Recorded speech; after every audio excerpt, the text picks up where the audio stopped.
Welcome to Art Ed Radio, the podcast for art teachers. This show is produced by the Art of Education University, and I'm your host, Tim Bogantz.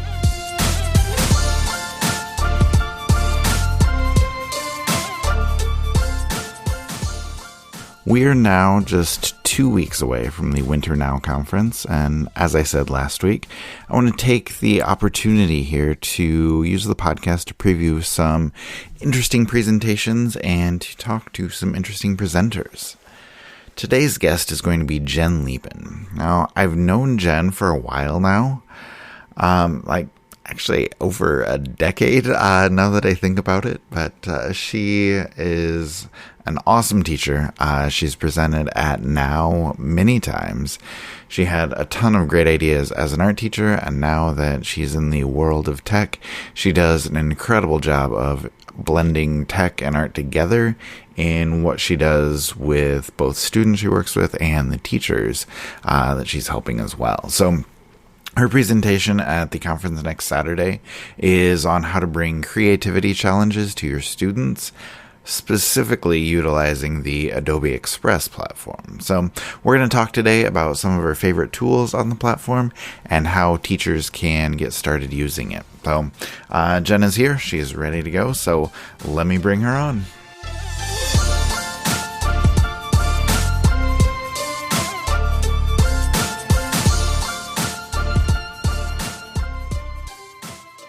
All right, Jen Leban, back on the podcast with me. Jen, how are you? I'm good. Good morning. How are you doing?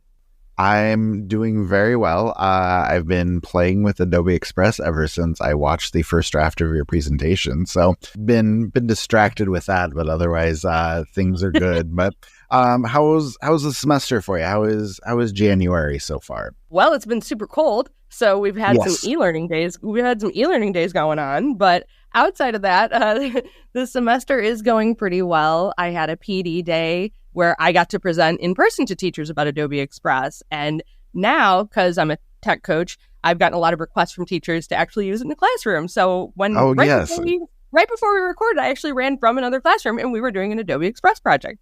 That's perfect. I love it. Okay. Well, and I think, like I said, as soon as I saw everything that you were doing, I was like, I need to try this out.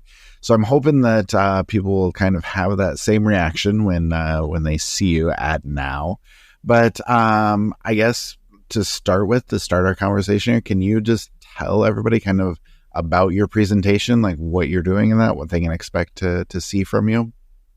Yeah. So as a former art teacher, I love any tech and creativity kind of mashed together. Like that's right up my alley. That's kind of the thing that I'm known for in my network of coaches. Like, talk to Jen if you want arty tech stuff. Yeah.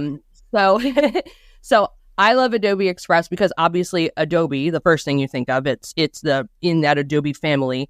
I like to think of Adobe Express as like Adobe Junior.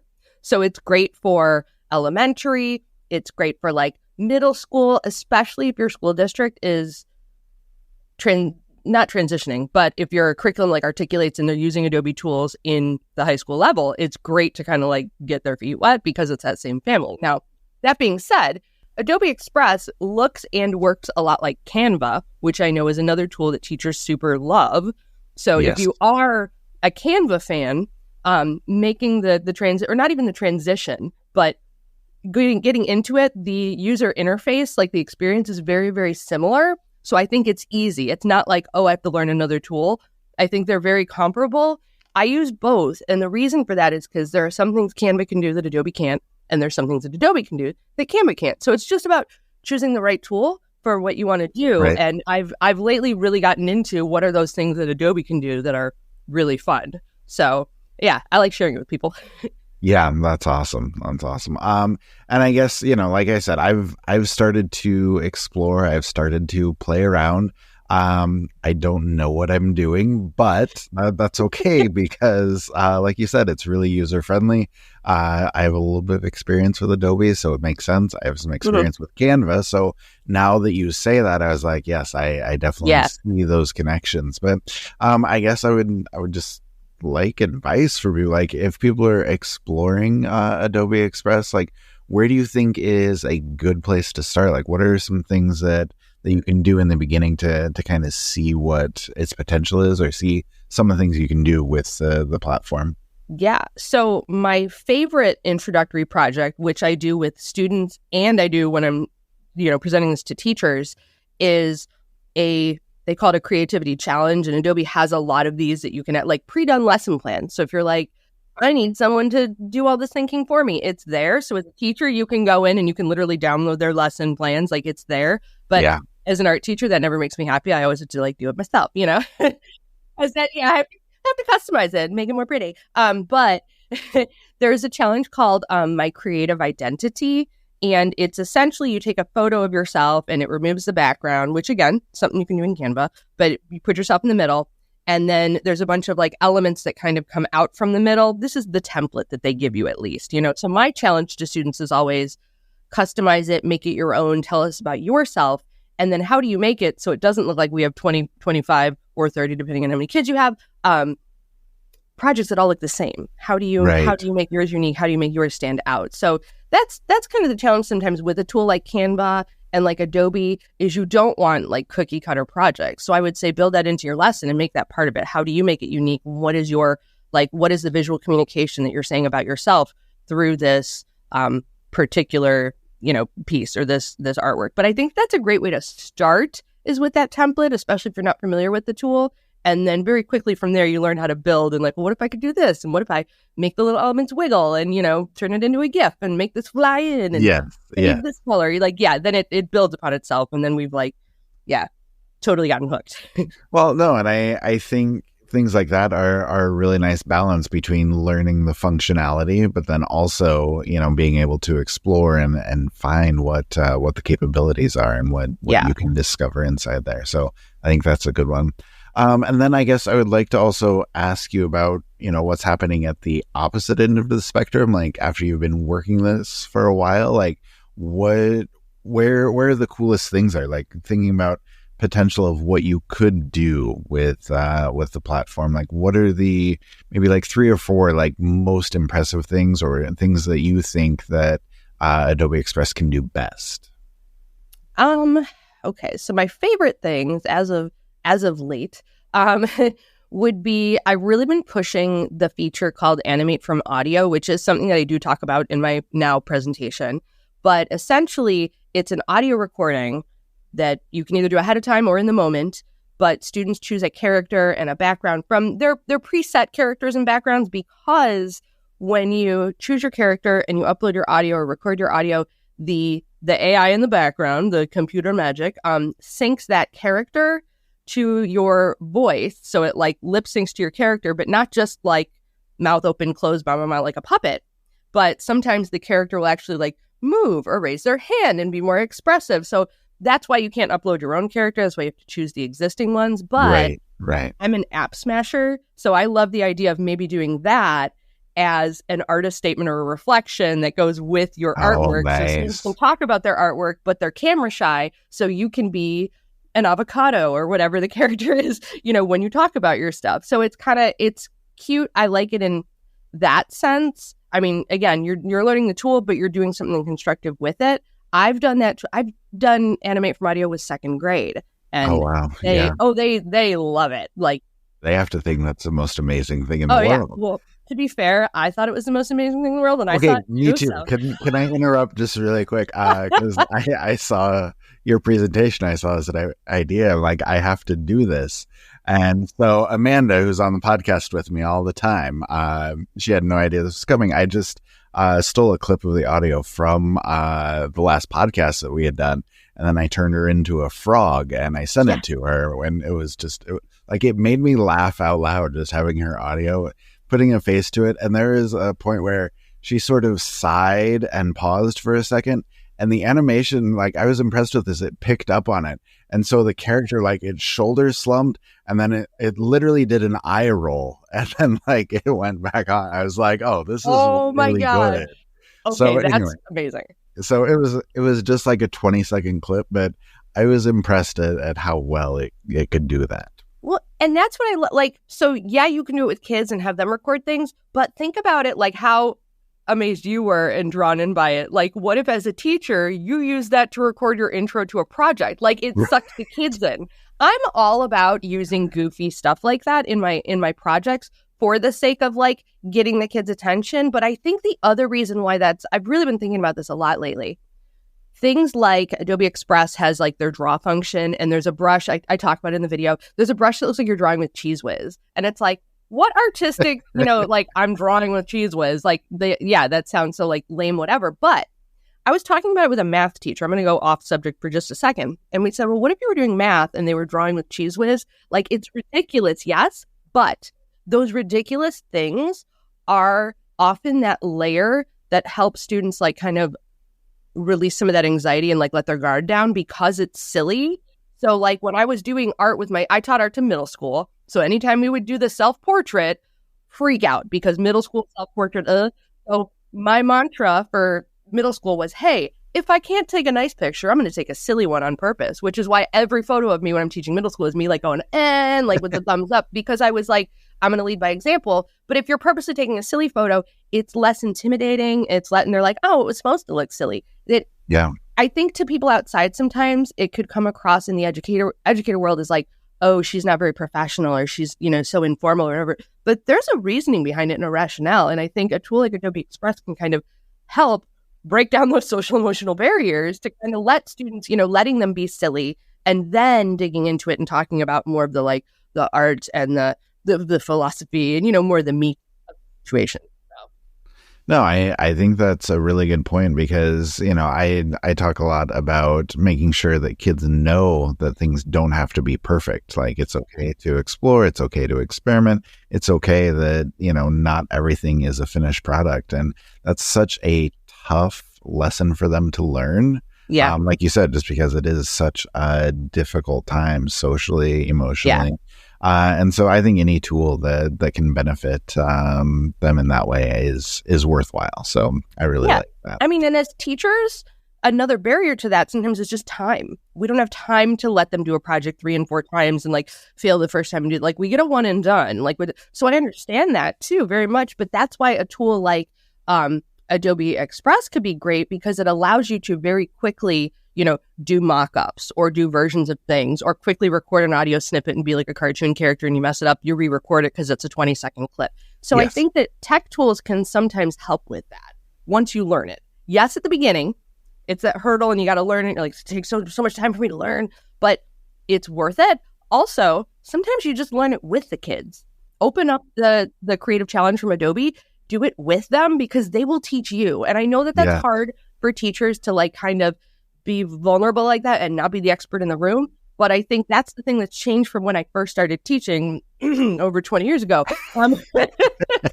was that you are sort of expected to be the expert and know everything, to now with tech changing so rapidly, you literally can't be. But it's okay, and giving yourself grace. And I think I've been talking to more and more administrators that understand that too. So if it's that fear of like, oh, I'm going to be evaluated, I'm not going to know my thing, that a lot of people I talk to, and I can't speak for everyone because everyone's situation is different, but there's a lot more understanding of that more globally in the ed world now, maybe than ever before too. So there's some grace. Exactly. And I've talked ad nauseum on this podcast about how when I first started, also over 20 years ago, I felt like I had to know everything. But there's a lot of value in being able to say like, hey, I'm learning this with you, or hey, I don't know this all. Let's explore together and see what happens. So I think any vehicle for that can be beneficial. So, okay, I would like to, I guess, transition now from, talking flip-flops and avocados to, I guess, the future of technology. I want to just kind of know your thoughts on AI and kind of its use in the art room. We've done podcasts on ChatGPT and thinking about AI, and, there are these schools of thought where people love it for creativity, for idea generation. And then on the other hand, like the AP College Board is saying, no, not ever, not at any point in your portfolio can you use it. And so, there's got to be a happy medium somewhere in there. But, you mentioned in your presentation, like can't put your head in the sand. Like, teachers can address it. But I would love to just, I guess, dive in more on that with you. Like, this is a long way for me to getting to this question, but what possibilities are you, I guess, excited about with AI, and what are the things that you're maybe apprehensive about, and how can teachers talk about those things with their students? Yeah, that's a big question. It's a heavy question. AI is new, and for that reason, everyone is scared. Yes. And the reaction is to ban it, and that sort of thing. But I do think that as time plays out, we have to have a little bit of patience right now. We're still kind of in the wild west of AI. Think about when Twitter first came out, when blogs first came out. I am an early adopter just because I'm a nerd and I love those things.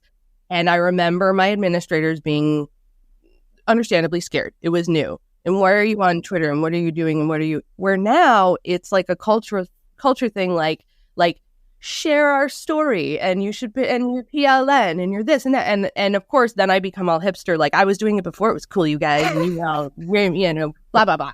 Anyways, that's a little bit where we are with AI. So teachers that are adopting it are that like front line, and everybody else is a little scared and they're kind of waiting to see how it pans out. So I'm not too worried in the sense that like I feel like this is cyclical and it will kind of pan itself out. No, that doesn't help people in the immediate term. Right. One of the things that I do like, actually, to bring it back to Adobe Express, is it does have built-in artificial intelligence tools, which is one of my favorite things about it. There is a text-to-image generator where you can type in a phrase and it will create a picture for you. What's cool about the text-to-image generator is that it gives you options. So it automatically produces like 4 different options, but then you can click like show more and see more. I think what's good with that is from like an art critique perspective, it gives you opportunities to have discussions and talk about like which image best met what I was thinking in my head. It gives opportunities to maybe like, oh, maybe my communication wasn't very clear and I need to restate it to get what I want out of the machine. It's just become another tool, like a paintbrush, and you have to learn how to use your brush skills when you're painting with a paintbrush, and how much paint to put on it to get a clean line on the edge, and that AI is another tool to generate your artwork. That's essentially, to like really boil down and oversimplify it, that's what it is. But there are concerns about things like copyright and where it's drawing its information from. Now, I am told, but again, take this with a grain of salt, because, not everything you read on the internet is real. But supposedly Adobe has like a system in place where they are actually working towards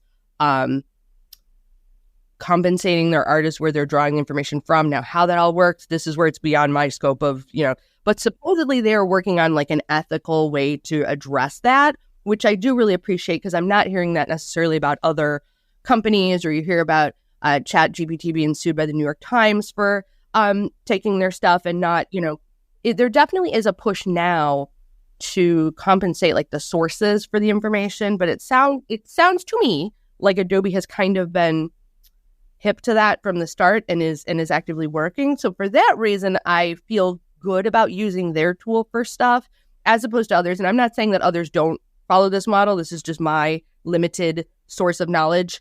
So for that reason, I think it's fun to use. I think as a teacher, it's good to let students know like you're aware of it, because otherwise they're going to think that they're pulling the wool over your eyes, and you're like, that's true. You know your kids, you know what they can and can't generate, and they give you this picture. You're like, ain't no way you painted that or drew that. I mean, like, come on, like some of it, like we just know our kids, and that's what makes us great as professionals, is that we know our kids, and that's something that AI can never do. Like that's where the humanity comes in. So, but I think right now, because we're kind of in that Wild West with AI, I feel like the most appropriate ways to use it in the classroom is to spark discussion and to talk about it and kind of have that analytic sense about it and really address these things that everybody's kind of wondering about. Now, that being said, you can absolutely use it in the classroom. I was doing a project with, again, second grade, where they used a pick an animal, what is the animal doing, where is the animal at kind of formula, and they typed it in and it generated a picture, and we were writing silly stories, because as a tech coach, I do all subject areas, and they were working on their writing. But like, how fun is that as a spark to do something else? use your AI to generate ideas for a painting that you're going to do not digitally, just to kind of get you mock-ups or get you ideas or get you your thumbnails and just get your ideas flowing, because sometimes it's hard for not everybody thinks in pictures like we do. Right. No, I think that's all a very good perspective on all of that. And I think the important point is just to not ignore it, not, like you said, bury your head in the sand. Like, it's worth exploring a little bit. It's worth having some knowledge of how it works and being able to talk about it with your student, like however you want to address it. I think it's important that you at least address it, at least talk with them about, all of the possibilities, what the downsides are. And like you said, just looking at it with a critical eye, both, how it works and what it's producing. So, okay. But I guess one last question and just kind of wrap things up. I'd love to circle back to just kind of what the platform can do. Mm-hmm. So are there any other any other creative things in the platform that you think are worth exploring that maybe didn't make it into this conversation or didn't make it into your presentation? Yeah, well, I was thinking about that, and there is a big one that didn't make it into the video, because making these videos for now is so hard because you have to boil it down. And I'm like a talker, so and cutting that down. One of the things that I love that I have not seen Canva do yet. So number one, I could be wrong. Maybe it does, and I'm just not aware of it, or it's coming down the pipeline. But we can do green screen without green screen. It has a magic background removal for video. So background removal for video, like before that, you have your tools like, I think it was unscreen.com was the website where you could have like a 5-second clip and it would remove the video background for you with mixed results, and then you could have you could make your own like little reaction GIFs, which I think I did talk about a few years ago at Now. Yeah, I remember that. Yeah. But Adobe Express does it for you with full video clips. So I'm doing like weather reports with a group of EL English language students, and they're filming themselves with their Chromebook cameras and don't have to worry about green screens or anything. We just drop it in on a backdrop and we hit that magic button and it goes bing and your background is gone. And it's nice. It's a beautiful thing. I know. I love that. So that's one of my favorite things that I did not show in the video, but is like my new toy after the animate from audio talking avocados and flip-flops. Perfect. Oh, yeah. That's awesome. All right. Well, Jen, that's a perfect place to leave it. I mean, we have a callback to our talking fruits and shoes. And wait, is an avocado a fruit or a vegetable? I don't know. Oh, I don't know. Okay. All right. Let's ask AI. I was going to, yeah, there we go. I'm going to have a lot of podcast listeners yelling at me about not knowing that. But again, let me do another callback. We don't have to be the expert. We don't have to know everything. Remember. No. So we just know it tastes good.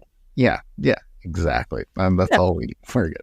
Okay, well, anyway, thank you, Jen. I appreciate the conversation. I'm so excited for the Now presentation. And I hope I know everybody will enjoy your presentation. So thank you for your time. Thank you for putting that all together for us. It's been great talking to you. Sure thing. And likewise, thank you for having me. Thank you so much to Jen for coming on, having that discussion with me. I obviously love talking to her. And if you want to see all of the ideas that she discussed, kind of see them in action, you can see her presentation at the Now conference next Saturday. All right, if you are not yet signed up for the Now conference, there is still time. You can find everything you need to register on the AOEU website. Just a quick rundown for you. We have a great kickoff on Friday night, February 2nd, with games, art making, giveaways, just a lot of fun. All right, then Saturday, that'll be February 3rd. We have Jen and about 15 other presenters with a variety of great topics, all having to do with art ed, and that includes our featured presenter, Subway portrait artist, social media superstar, Devon Rodriguez. So excited for him. You've probably seen his stuff on Instagram or TikTok, where he's creating portraits of people on the subway. The conversation with him is a great one. It's really, really inspiring. I think you're going to love it. Like I said, we are thrilled to have him. There are also so many more opportunities for learning. You also have access to the AfterPass with more presentations, more learning, more resources. that you can access on your own for the next calendar year. So I hope that's enough to convince you that you should be it now. If you haven't signed up yet, please go register. You can do everything you need at theartofeducation.edu. And I really, really hope that we see you there.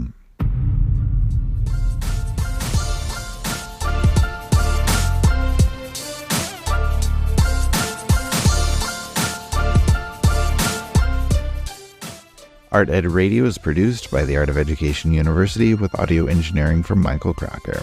Thank you for listening, and we'll be back next week with the amazing Janet Taylor.